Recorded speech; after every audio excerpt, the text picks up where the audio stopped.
Hey, how's it going everybody? It's Tanner here and welcome back to a new Ninjago video here on the channel. In today's video, we are going to be counting down the top 5 battles belonging to Cole, of course, the Earth Ninja. Now, of course, we are continuing the series of videos where I break down the top 5 battles for each individual ninja. Obviously, we're continuing with Cole. I have previously done Kai and Jay, so if you have not yet seen those videos, feel free to go ahead and check those out. Before we actually start the countdown, I do need to go ahead and lay down a few ground rules before we actually get into it. For one, this is all just my own opinion. This list does not contain every single battle that Cole has partaken in.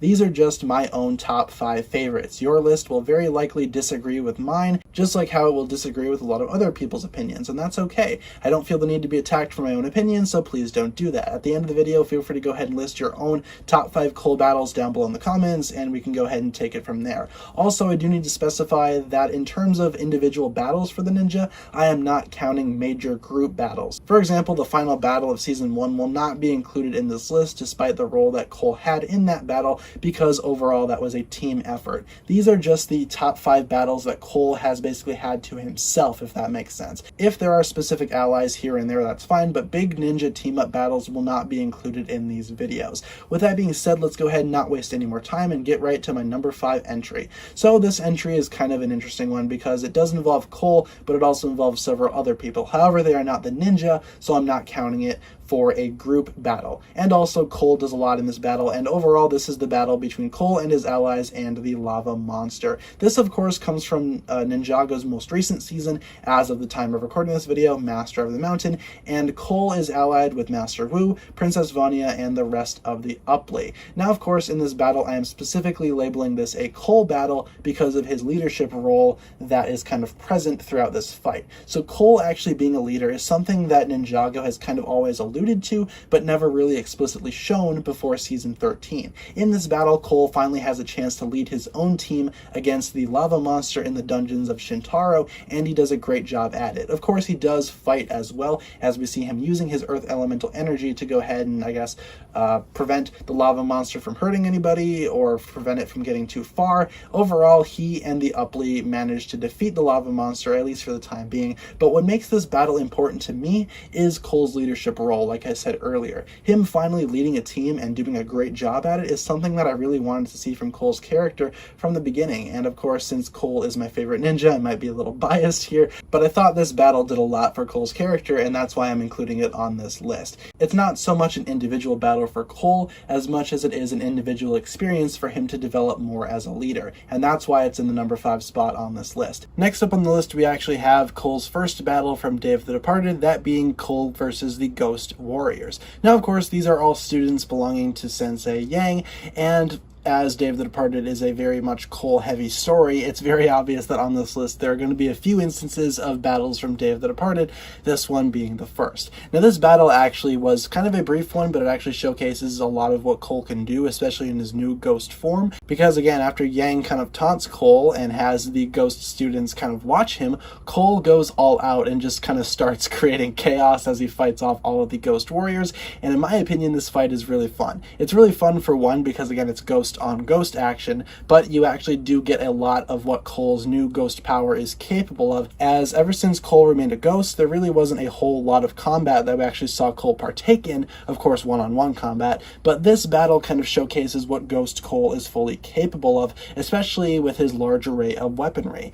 Previously on Ninjago, we had only seen Cole use various items like scythes and stuff like that, even swords to an extent. This battle showcases him using a whole bunch of different weapons, including nunchucks, which is something that wasn't really part of Cole's arsenal. And that's part of the reason why I actually do enjoy this battle more than other battles in Day of the Departed, because again, this battle showcases Cole's, I guess, many skills with other weapons, while also showcasing his ghost abilities. So for those reasons, I'm going to go ahead and put this battle in the number 4 spot on this list. Next up in the number 3 spot, we have Cole versus Sensei Yang. Speaking of Day of the Departed battles, this was the overall conclusion of Day of the Departed, and it featured Cole taking Yang head on. Now this battle was also very intriguing because this this is the battle in which Cole unlocks his mysterious RX power, which has still not really been explained in the context of Ninjago. A lot of people have been making their own theories regarding what Cole's RX ability is exactly, because it's been part of Ninjago for the past 4 years, but nobody really knows specifically what it is, or why Cole unlocked it first in this battle. But regardless, Cole unlocked it during his fight with Master Yang, and it kind of went really well for Cole. At first, the battle was kind of seemingly lost, as Yang was kind of taunting Cole with his victory, but Cole kind of takes it and spins it all around once the rest of the ninjas show up to offer him encouragement. Surrounded by his friends, Cole is able to unlock this new power and defeat Yang, and presumably get ready to fly through the rift. Unfortunately, Yang kind of informs Cole as to what his intentions are and kind of how he's feeling, and how he's feeling like he's going to be left alone, and that's kind of where Cole realizes that Yang isn't so much a villain as much as he is just a lonely person. Therefore, Cole takes Yang and attempts to fly through the rift, but Yang decides to leave Cole, I guess, the only one to go through the rift, and Yang decides to remain at the temple. Cole reverts back to his human form, and Yang stays at the temple forever, but this battle is kind of intriguing to me because, again, it showcased Cole's new RX power, and it also kind of made sense of Yang's character, because, again, Yang isn't so much a villain as much as he is just a person that's fearful of being lonely and forgotten, which is something that I feel like a lot of people can relate to. So for that reason, I feel like this battle is very special. As much as I don't like Dave the Departed as a whole thing, I do have to admit that this battle is one of the better ones for Cole, and also a really good one for Master Yang as well. Next up on the list in the number 2 spot, we have Cole versus Jay. This battle was also showcased in my Jay video, but this battle is just all that important. And like I said in that Jay video, this battle kind of saw emotions fly that had been built up for several seasons. All the way back in season 3, the tension between Jay and Cole kind of had been brought up when Nia started having feelings for Cole, then Jay got really jealous, and then Cole started having feelings for Nia, and then things kind of escalated and got worse from there. But at the end of the season, it was pretty much decided, since Zayn was gone, that the ninja would split up. Cole and Jay went their own separate ways, but Nia still kind of carried affection for both of them. In season 4, it was kind of revealed that they still didn't really care for each other all that much, and Master Yang saw this and decided to use it to his advantage, creating a scenario in which Jay and Cole would have to fight each other in the tournament. And of course, this battle is pretty much where everything was laid out. This is the only instance in Ninjago where I can definitely say that a ninja versus ninja battle was pretty much, I guess, pushed towards, I guess, bloodshed, if you will. These two were very much on edge with one another, and they were very much trying to take the other one out, at least until Cole realized what was happening and kind of, I guess, convinced Jay to go ahead and, I guess, turn against Chen and kind of create a little bit of an alliance and a truce here. And naturally, this was really big for Cole's character because he did apologize to Jay and recognized what he did wrong, and that was the reason why they decided to go ahead and team up. Cole willingly sacrificed himself at the end of this fight to go ahead and let Jay partake in future events in the tournament, while Cole himself was kind of brought down to the dungeons of Chen's Island, where his power was stripped away. But before that happened, this battle actually took place, and the battle itself was really well choreographed and really well done. The earth and lightning elements combining with each other and kind of clashing was really cool to see, but the overall, I guess, takeaway from this battle, at least for me, was the sense of humanity coming from Cole and him realizing what he did wrong to Jay and trying to correct that mistake by attempting to, I guess, ally himself with his former friend. In my opinion, that's really well done, and this is kind of, I guess, the point in which Jay and Cole's relationship started to be built up a little bit more again. So that's the reason why this battle takes the number 2 spot on this list. In the number 1 spot, we actually have Cole versus the Skull Sorcerer from Season 13, Master of the Mountain.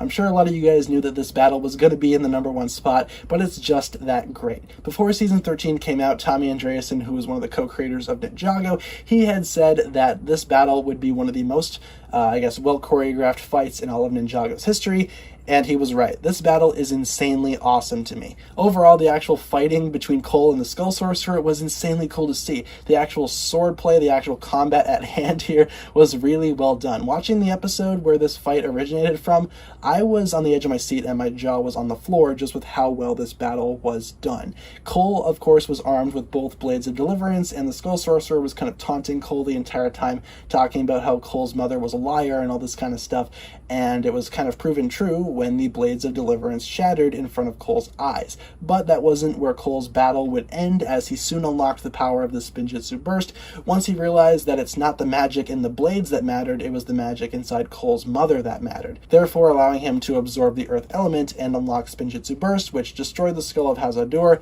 and went ahead and defeated the Skull Sorcerer once and for all. But the actual battle at play here was really, again, well emotionally driven, with Cole having flashbacks of his mother and having to deal with the fact that the Blades of Deliverance were simply just blades and nothing more, and also the combat between Cole and the Skull Sorcerer. This battle overall had it all, and in my opinion, this was one of the best battles for Cole, and definitely one of the best battles in the entire season. This final showdown is part of the reason why I love Season 13 so much, and why I feel like it's a standout amongst Ninjago, just because of how well done this battle is, not only for Cole's character, but just to watch in general. All of the fights on this list kind of, I guess, pertained to Cole's emotional support and his emotional development, but this fight is both physical and emotional, and in my opinion, it deserves the #1 spot on this list, as it's one of my favorite battles throughout the entirety of Ninjago. So there you guys have it, my listings for the top 5 battles that Cole has partaken in Ninjago's history. Now it's your turn to go ahead and leave your own list down below in the comments. Feel free to list off your own favorite Cole battles down below, and let me know what you thought of my video. Did you agree with my list, or did you not? Leave all your thoughts down below, and I look forward to reading what you guys come up with. With all that being said, be sure to like, comment, subscribe, do all that fun stuff, and check out the links down below in the description for my other forms of social media. As always, big shout out goes out to my Patreon supporters, including once again the marvelous Jan. Thank you guys so much for watching this video once again. My name is TannerFishies, and with that I bid you farewell.